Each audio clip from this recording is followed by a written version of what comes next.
Hi comic book fans, and welcome to another suddenlycomics.com video, and today it's a special one. Tomorrow we've got the release of a new Batman film, and Batman is my favourite comic book character, always has been since I started collecting comics 50 years ago. So I thought to celebrate the new film, I would show you some of my Batman comics. I have got a lot of Batman comics. I've been collecting for 50 years, so I have got quite a lot. I'm just going to show you some of them. Okay, so here we go. Get prepared to see a lot of Batman. Right, first up, this is my oldest Batman. This dates from 1943. It is Batman number 16. Yeah, Batman 16, and it is it is a 1.8 purple label, and it is the first appearance of Alfred Pennyworth. Yeah, first appearance of Alfred in this comic.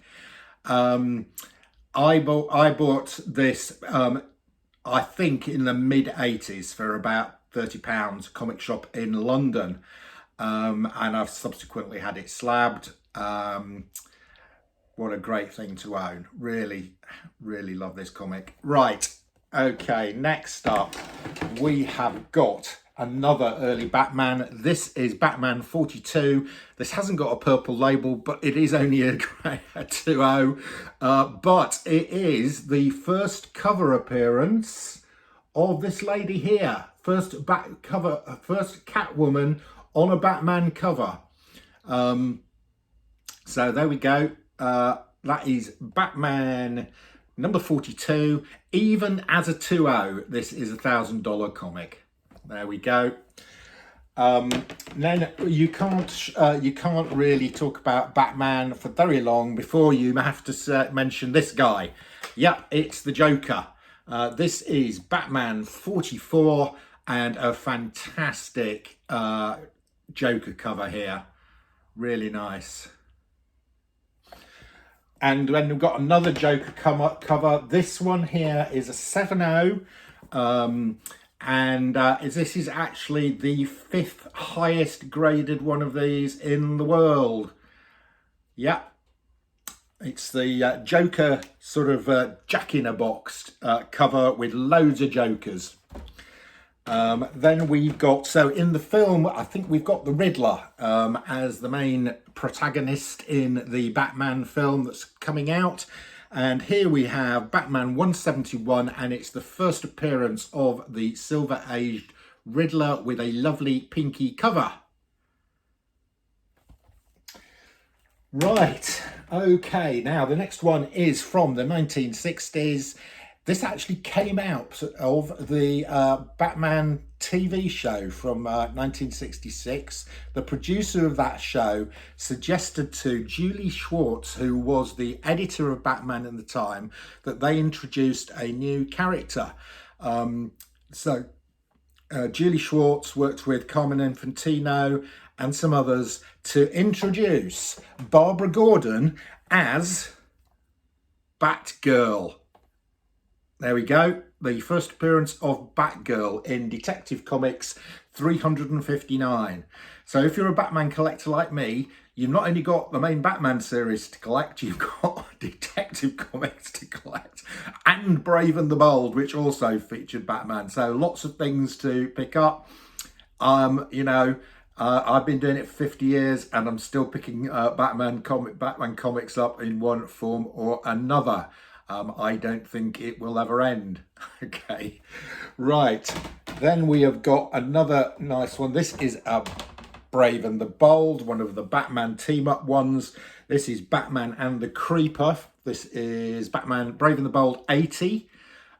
This is signed by Neil Adams, but CGC gave it a horrid green label because they said they didn't verify it. So I might get this opened up and send it to CBCS to get a yellow label from them. Hell Granite is his name. Hellgrammit. What a great name. Right. Okay. Next up, and it's another team up. This is Brave and the Bold 67.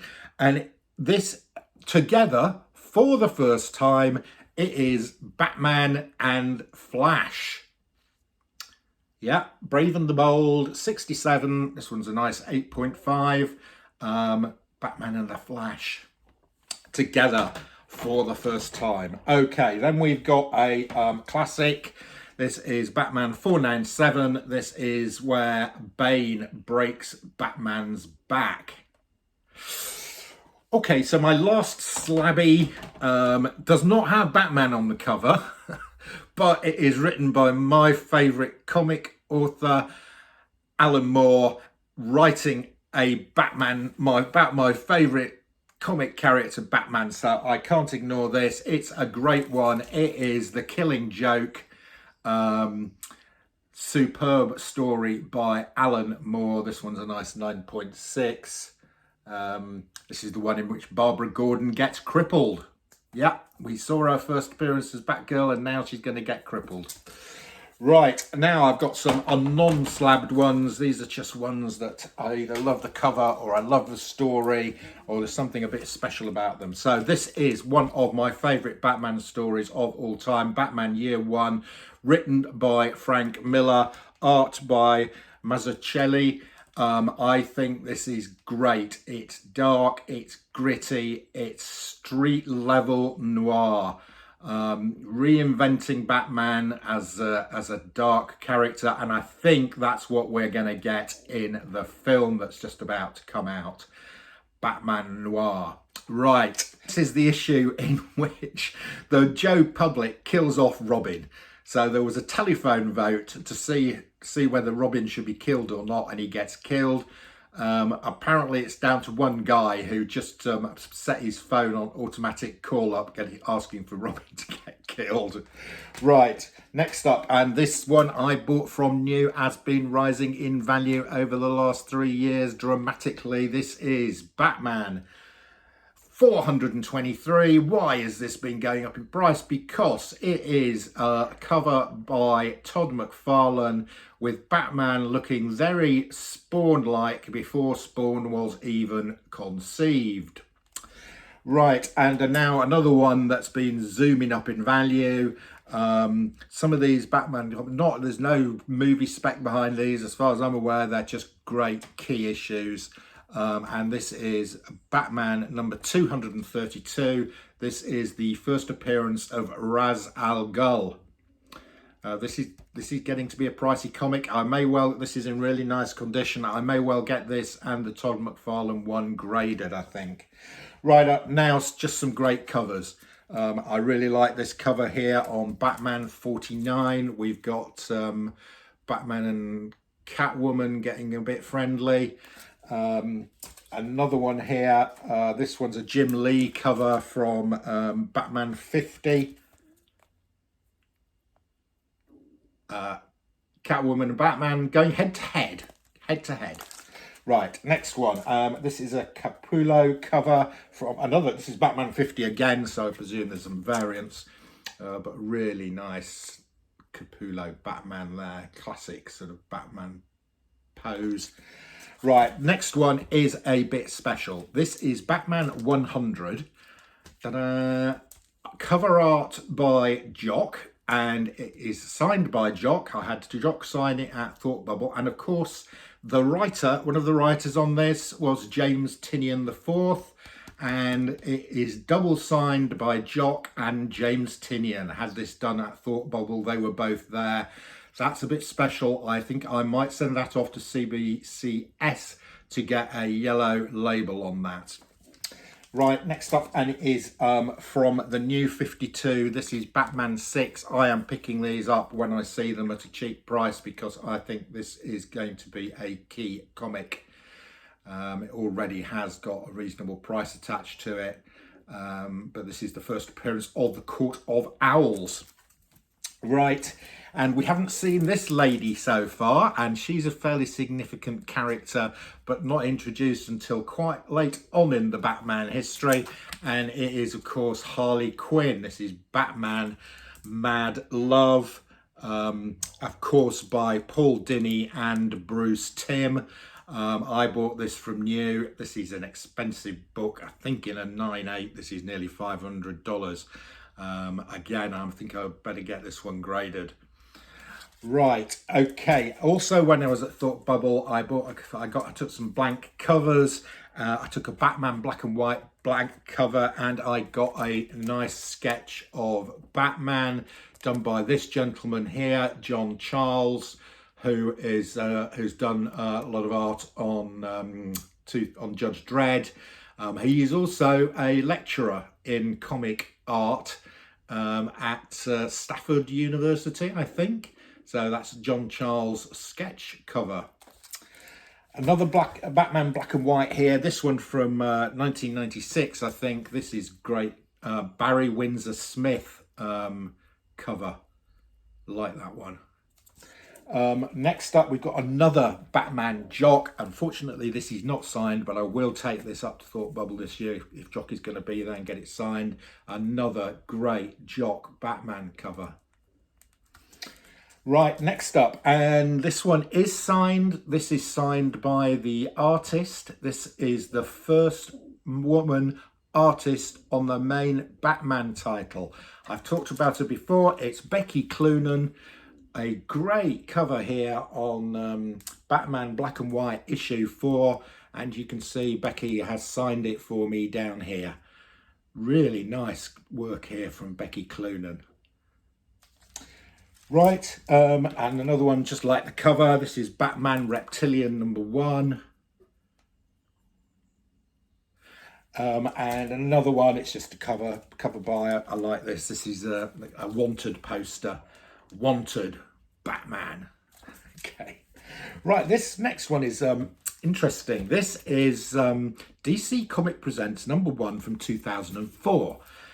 And we've got, this is a homage to Batman 183, in which Robin and Batman are watching the Batman TV series. Batman 183 came out in 1966 when the TV series was on. And this one here has got a little thing here saying a Julie Schwartz tribute. Now, who is Julie Schwartz? I did mention him earlier. He was a long-term editor at DC, and he edited all the main DC heroes. He edited Superman, he edited Batman, he edited Detective Comics, and he was an editor for a long time. He died at the age of 80-something in 2004, and this was a tribute because 183 was one of the ones he edited. And I just bought Batman 183. I was on Whatnot. Somebody showed the Batman 183, which is the, I'll put a picture up here of the original, but it's quite similar to that. And he put it up and he said, this is the first appearance of the TV Batmobile. Right, okay, it may well be, but it is also, the original is also the second appearance of Poison Ivy, which he forgot to say. So I picked it up for $40. Even in mid-grade, it's worth $200 to $300. So that's coming this way from Stackery as I speak, and I'll show it you when it comes. There we go. Those are my Batman covers to celebrate a new Batman movie. Fingers crossed, let's hope it's good. I've seen a couple of people who've done a review from having seen a preview and they say it is good. Okay, enough said.